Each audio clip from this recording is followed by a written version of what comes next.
Salve María, queridos amigos de Septem. Tenemos una charla más acerca de temas relacionados a la filosofía. Y hoy día vamos a continuar con un nuevo teólogo católico que también tuvo fundamentos filosóficos. Estamos hablando ahora de Orígenes, una persona muy importante en la teología, importante en la filosofía, y también un personaje controversial. Comencemos entonces. Orígenes va a nacer alrededor del año 185 o 186 en la ciudad de Alejandría. Como ya hemos visto en otros videos, Alejandría quedaba en Egipto y era el centro cultural, filosófico y científico del Mediterráneo. Ahora, el padre de Orígenes, San Leónidas, era un respetado profesor de literatura y un cristiano muy devoto. Pudo haber sido una persona adinerada. Aquí dice burgués próspero, pero el término burgués es anacrónico acá en realidad, ¿no? La burguesía no aparecerá hasta mediados o finales de la Edad Media. Pero bien, en el fondo lo que quiere decir que esta es una persona que tenía una alta escala social. Ahora, la madre de Orígenes no se sabe cómo se llama, pero parece que fue de la clase baja. Por eso no tenía derecho a la ciudadanía y por lo mismo Orígenes no fue ciudadano romano. Él va a enseñar sobre literatura, filosofía, Biblia y doctrina cristiana. El padre de Orígenes, San Leónidas, le hacía memorizar diariamente los pasajes de la Escritura, de tal manera que ya de adulto Orígenes podía recitar largos pasajes de las Escrituras sin ninguna dificultad. Los problemas empiezan en el año 202, cuando el emperador Septimio Severo persigue a los cristianos, y en este momento el padre Leónidas fue detenido, encarcelado y luego asesinado. San Leónidas es un mártir de los primeros siglos del cristianismo. Orígenes también estaba ansioso por morir. Él tenía todas las intenciones de presentarse ante las autoridades romanas para sufrir el martirio. Pero su madre, preocupada por él, escondió toda su ropa, de tal manera que Orígenes no podía salir desnudo a la calle, y de esta manera su madre salvó su vida. A los 18 años, Orígenes va a ser nombrado catequista de la Escuela Catequética de Alejandría y adoptó un estilo de vida de tipo ascético de la ascesis que hacían los sofistas griegos. Él enseñaba y se quedaba despierto hasta muy de noche escribiendo tratados y comentarios. Parte de su ascesis hizo que Orígenes fuera abstemio, vegetariano y que practicara largos ayunos. Posteriormente, nuestro autor fue acogida por una mujer que seguía doctrinas gnósticas, que era adinerada. Ella también protegía a un teólogo gnóstico que influía bastante en Antioquía. Y este filósofo gnóstico solía dar conferencias en la casa de esta millonaria. Ahora, Orígenes, aunque estudió mientras estaba en esa casa, nunca rezó en común con ella o con el teólogo gnóstico. Posteriormente, Orígenes convierte a un hombre acaudalado llamado Ambrosio. Lo convierte del gnosticismo al cristianismo. Entonces Ambrosio, queda muy impresionado de la sabiduría de Orígenes y le va a dar todo lo que necesita a nuestro autor para realizar sus investigaciones. Le va a dar una casa donde vivir, un secretario, taquígrafos, copistas, calígrafos, y pagó las publicaciones de los escritos de Orígenes.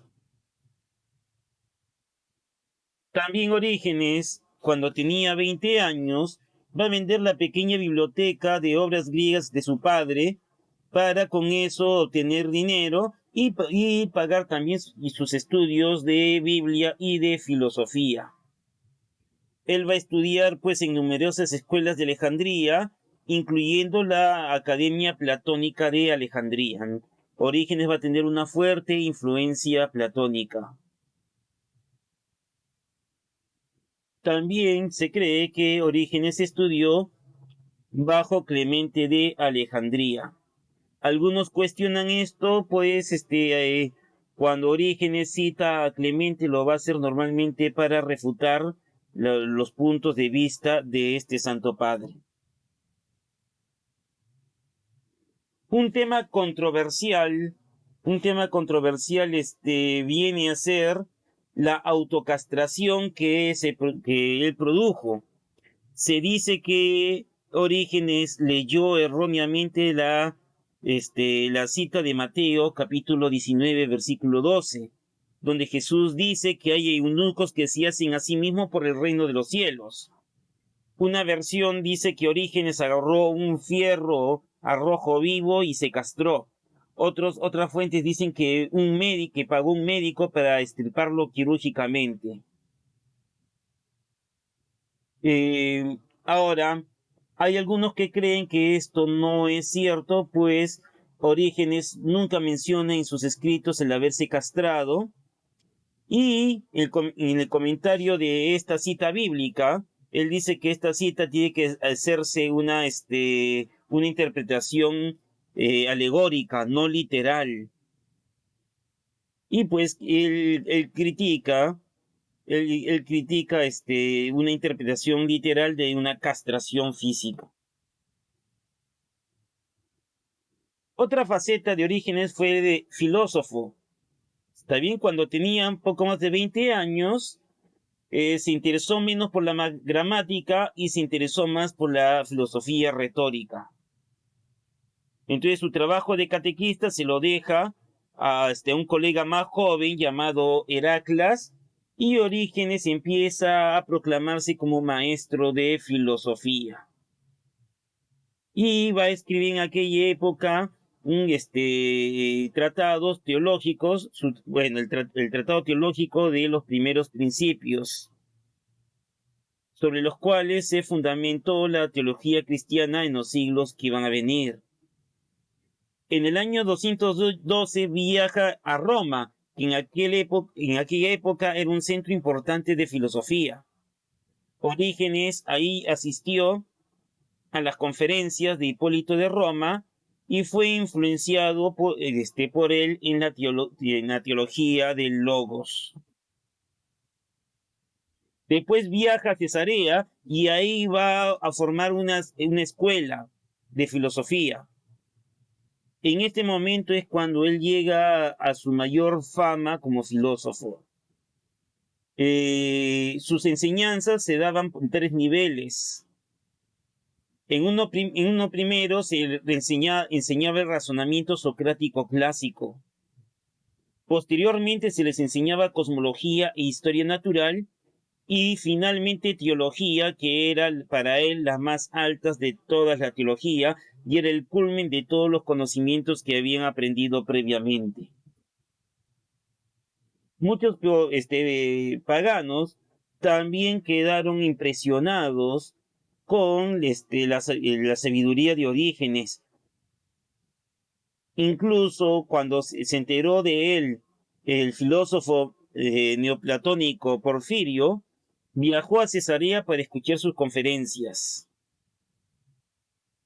Porfirio señala que Orígenes había estudiado con profundidad las enseñanzas de Pitágoras, de Platón, de Aristóteles, pero también de filósofos medio medio platónicos neopitagóricos, pero acusó a Orígenes de haber traicionado a la verdadera filosofía, pues dijo que sometió sus ideas para hacer exégesis de las escrituras cristianas.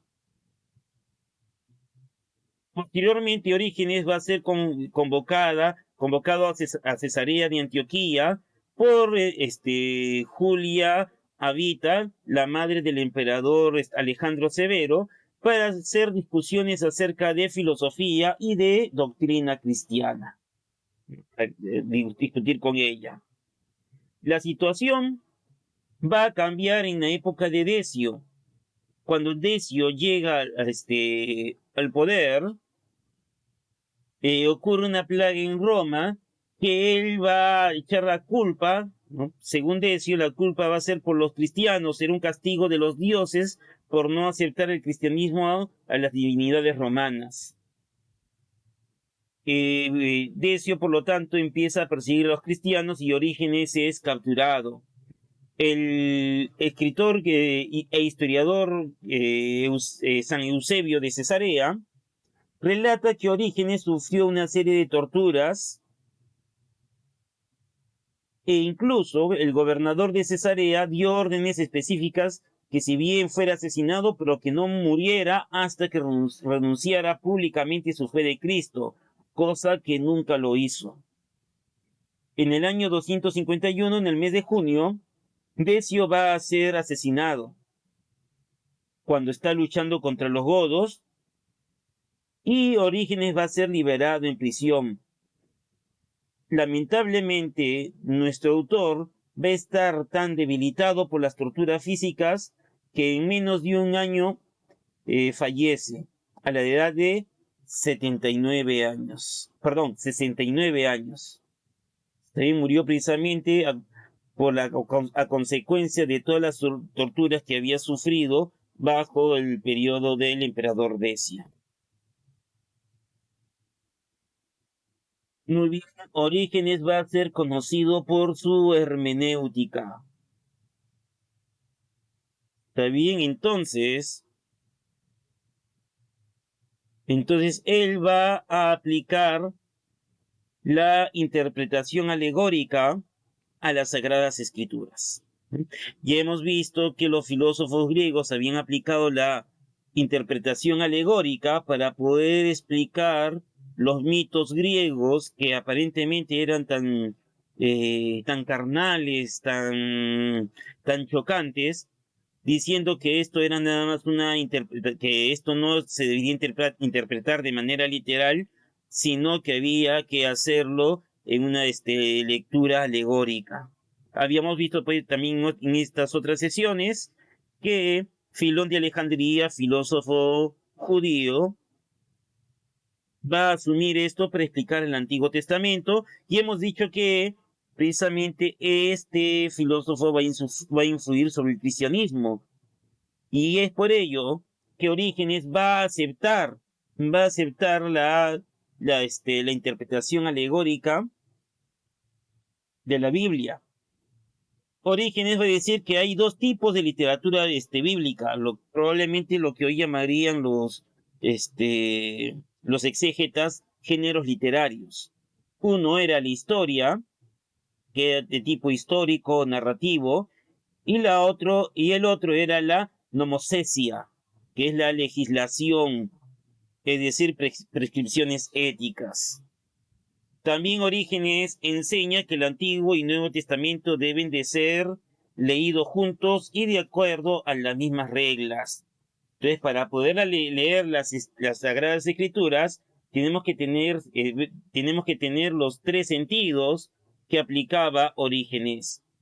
Que se hablaba de un sentido somático, es decir, carnal, psíquico, es decir, almático, y neumático o espiritual. La interpretación somática era la interpretación literal del pasaje bíblico. La interpretación psíquica era la enseñanza moral que dejaba el pasaje y la neumática era la interpretación espiritual que nos llevaba a una realidad eterna e incorpórea. Y como ejemplo para estas interpretaciones, decía que el libro de los Proverbios tenía que leerse principalmente bajo una interpretación, eh, en el sentido somático. Debería interpretarse en el sentido somático, pues ahí tiene que verse literalmente lo que enseña. El Eclesiastés, para Orígenes, se tenía que hacer principalmente una interpretación de tipo psíquico, para sacar las enseñanzas morales que hay en ellas. Y el Cantar de los Cantares tenía que leerse de manera neumática, pues el amor aparentemente carnal que hay entre el amante y la amante, y que en ciertos pasajes parece hasta que raya con lo erótico, dice aquí Orígenes que esto no debe verse de manera literal, sino de manera espiritual, neumática. Recuerden que siempre la Iglesia ha visto en estos pasajes la relación entre Dios o Cristo y su Iglesia. Ahora, de los tres sentidos, pues, la interpretación espiritual es la más profunda y la más importante.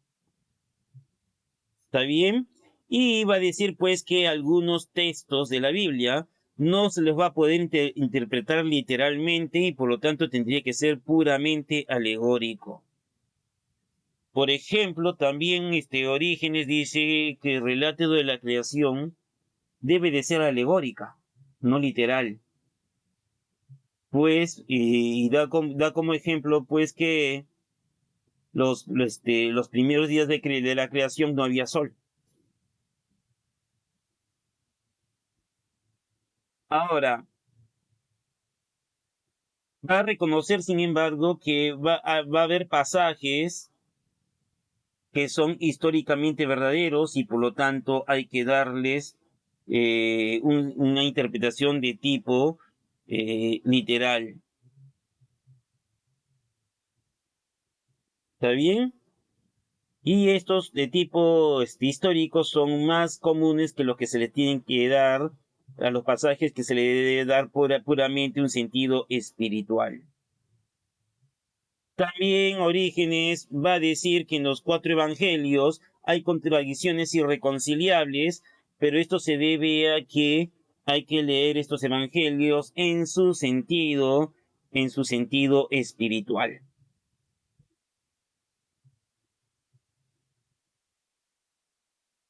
Con respecto a la creación, Orígenes va a hablar de dos creaciones, basado en los dos relatos de la creación del Génesis.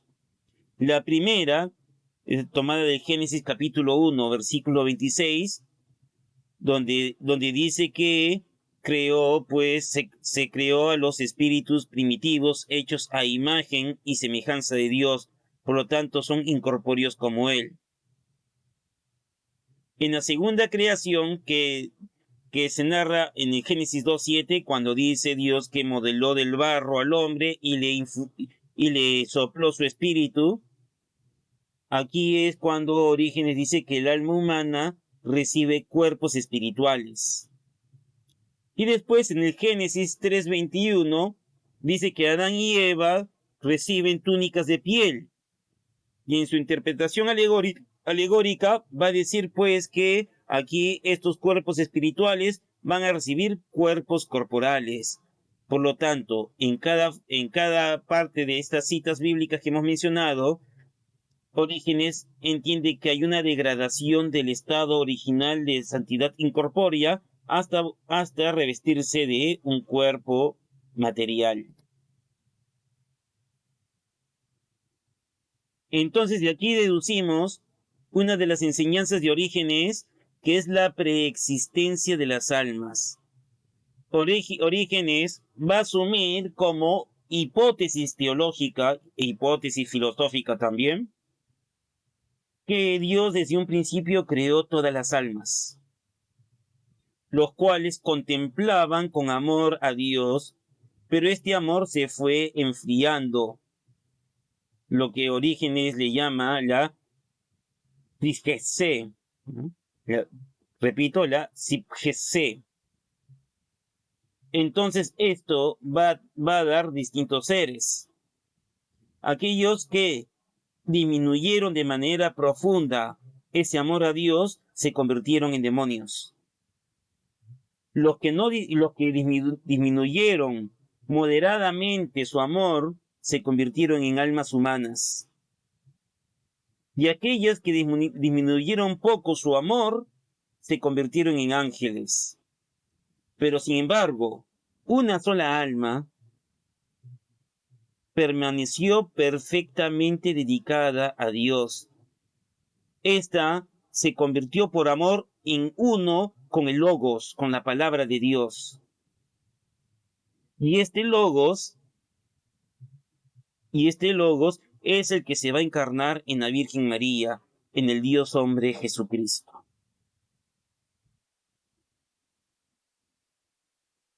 Ahora, con respecto a la metempsicosis, es decir, la reencarnación. En realidad no está totalmente claro si Orígenes creía en esta enseñanza. Recuerden que esta era una enseñanza típica del platonismo medio que él recibió. Entonces hay posturas que parecen afirmar que sí, pero Orígenes en otros textos rechaza explícitamente la transmigración de las almas en cuerpos.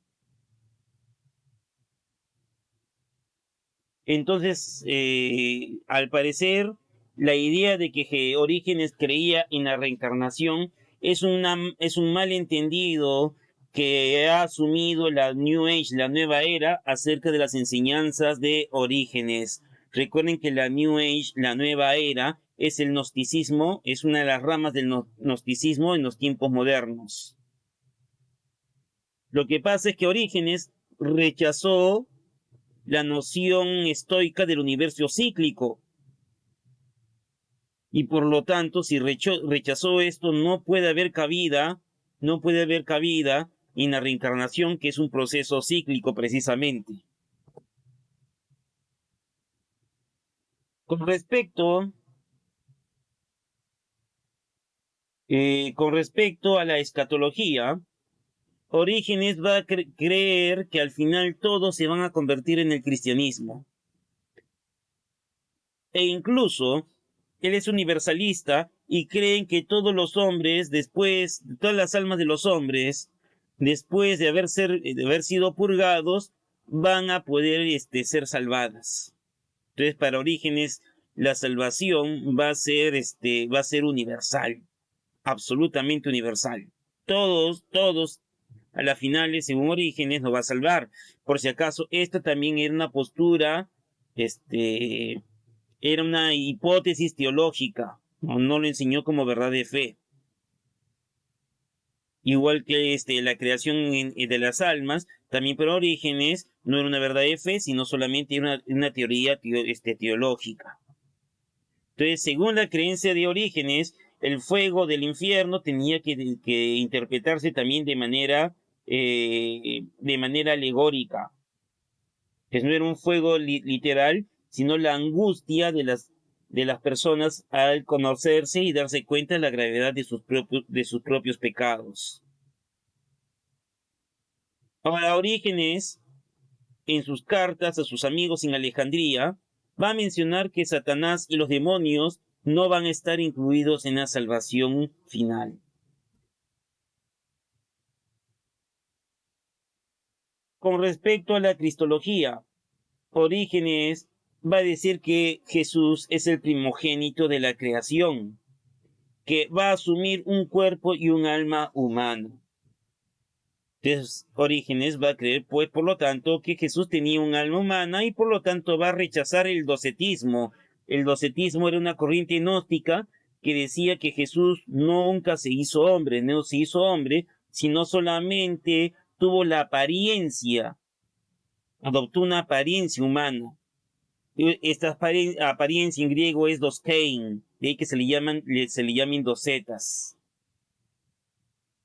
Entonces Orígenes va a imaginar que la naturaleza humana de Jesús es la única alma que se mantuvo cerca a Dios, mientras las demás almas cayeron. Y es por eso que Jesús en su encarnación va a unir su alma, va a fusionar el alma de este Jesús con el Logos, y van a mezclarse para convertirse en absolutamente uno.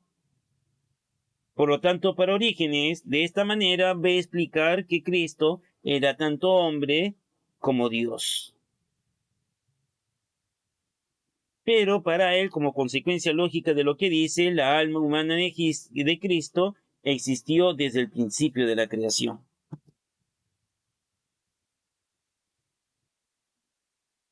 También Cristo va a proponer la teoría redimitoria, es decir, la teoría del rescate, para explicar cómo el hombre es salvado. Entonces, según esto, la teoría, la muerte de Cristo en la cruz va a ser un rescate que va a salvar, que va a pagar a Satanás a cambio de la liberación de la humanidad. Entonces, según esta teoría, Satanás fue engañado por Dios porque Cristo no estaba libre de pecado, sino que también era Dios encarnado. Y por lo tanto, Satanás no iba a tener la capacidad de esclavizarlo. Esta teoría fue después profundizada por teólogos como Gregorio de Niza y Rufino de Aquilea.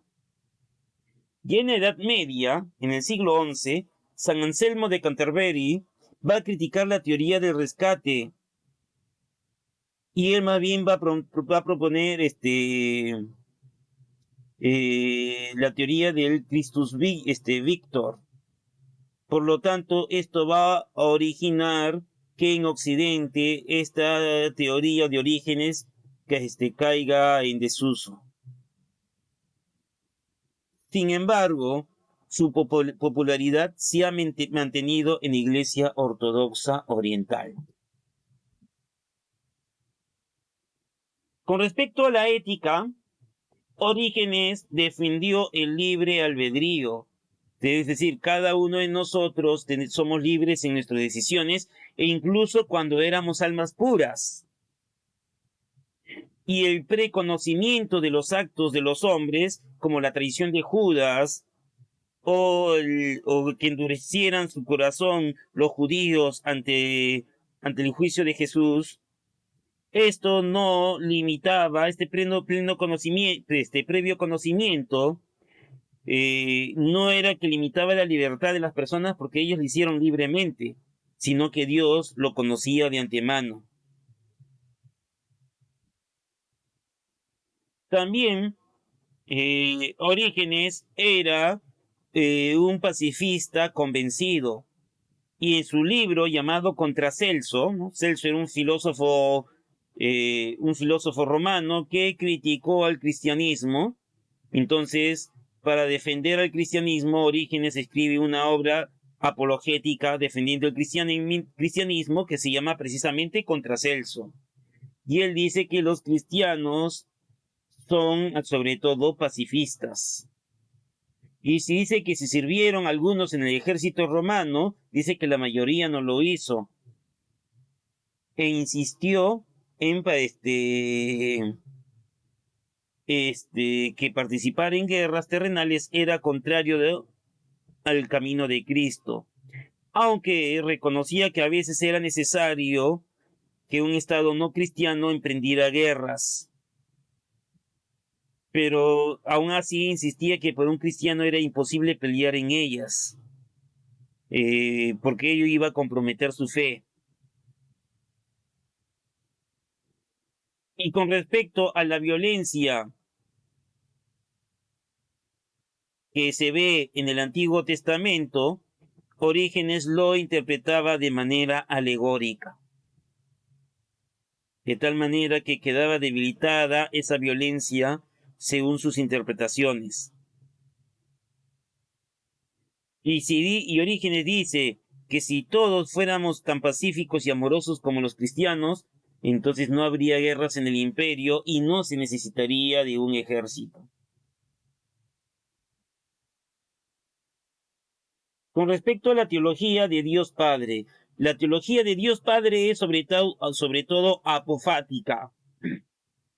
Recuerden que una teología o filosofía apofática no dice lo que Dios es, sino lo que no es. Porque Dios va a ser tan inmutable y tan trascendente que no podemos conocer lo que es, sino solamente lo que no es. También va a señalar que, si bien es cierto, Dios es omnipotente, pero esta omnipotencia a su vez está limitada por su bondad, por su justicia y su sabiduría. ¿Está bien?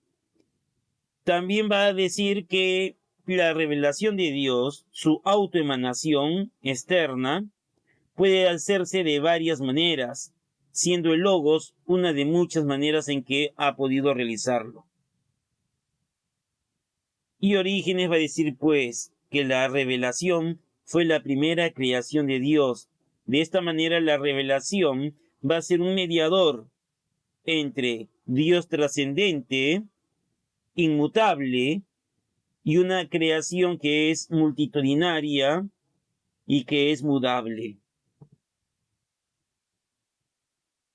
Con respecto al Logos, para él el Logos es el principio creativo racional del universo y que éste va a actuar en los seres humanos a través de su capacidad lógica y del pensamiento racional.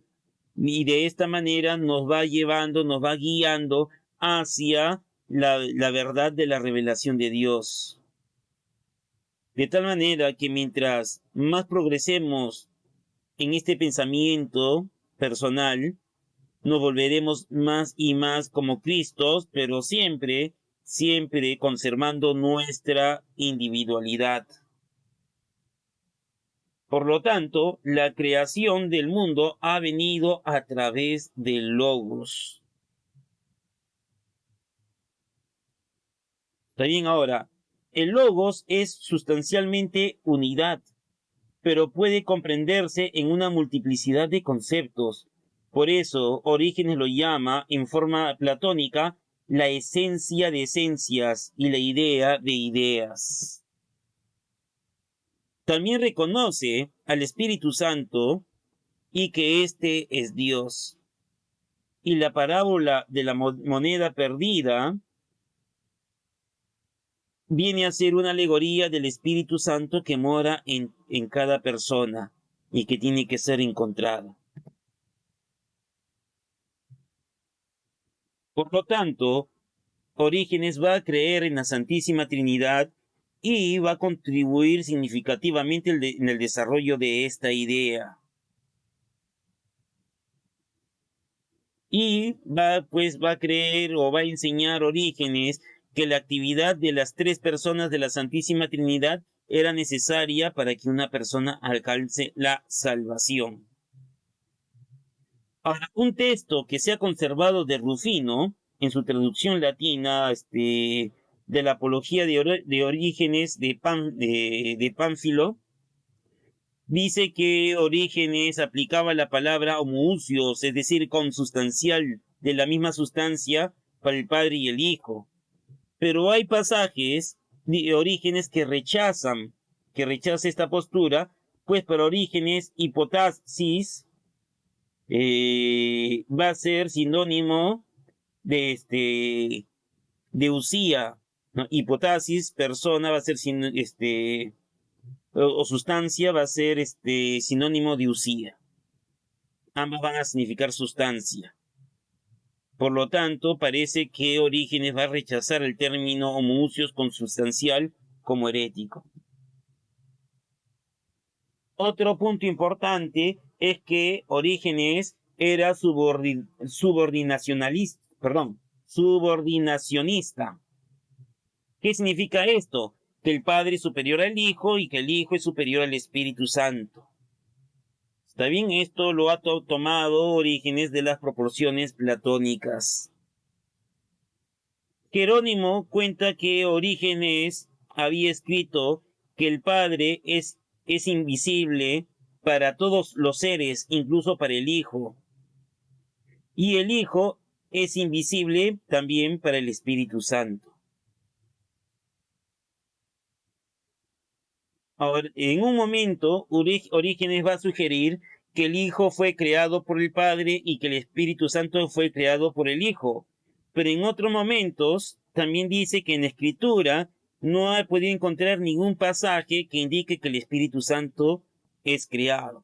Y si el Espíritu Santo no es creado, pues el Hijo tampoco tiene que haber sido creado.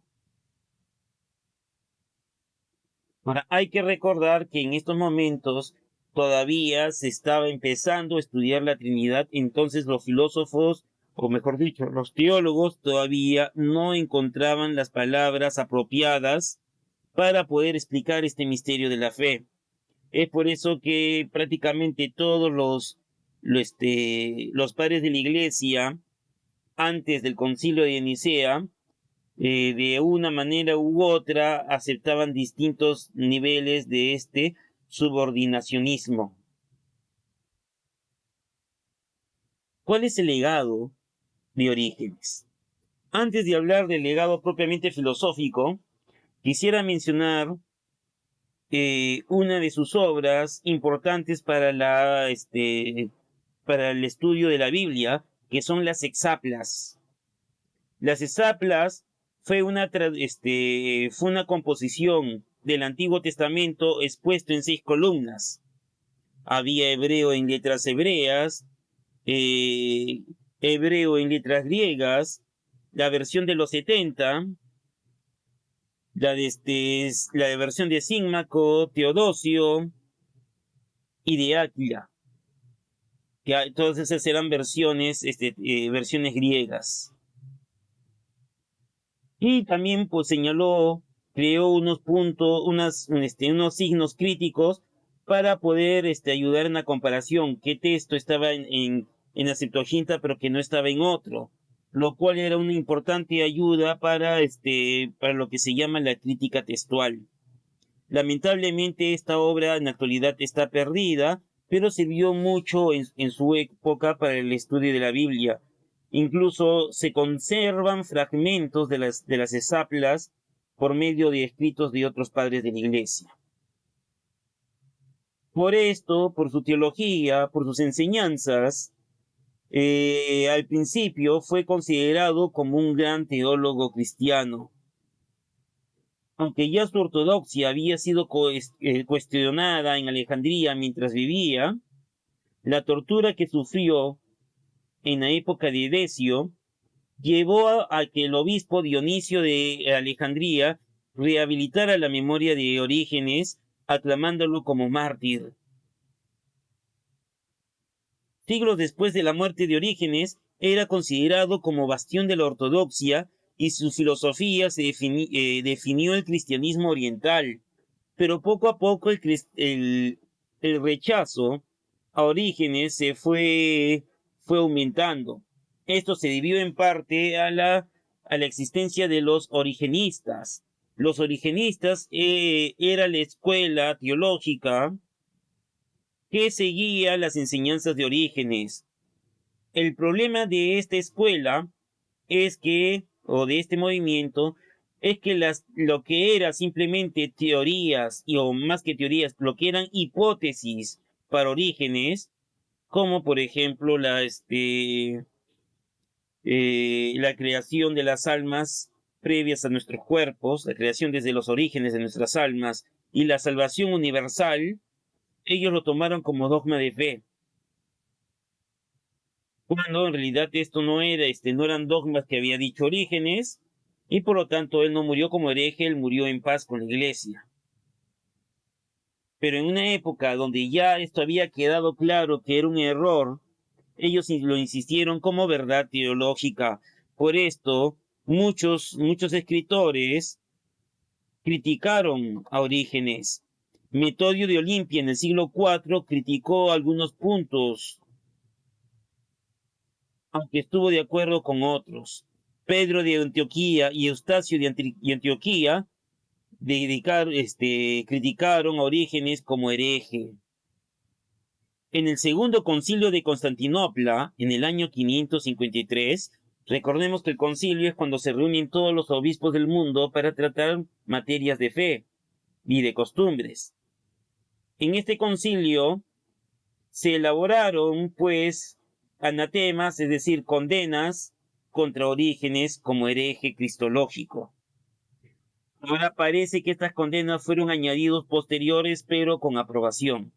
Así que Orígenes fue tratado, pues, como hereje. En el Renacimiento, Erasmo de Rotterdam consideró a Orígenes como el más grande de todos los autores cristianos, mientras que Lutero condenó la salvación de Orígenes como irremediablemente defectuosa y criticó diciendo que en Orígenes no había ninguna palabra acerca de Cristo, y Lutero prohibió que se leyeran las obras de nuestro autor. En el siglo XVII, Henry More, que era el filósofo platónico, fue un origenista devoto.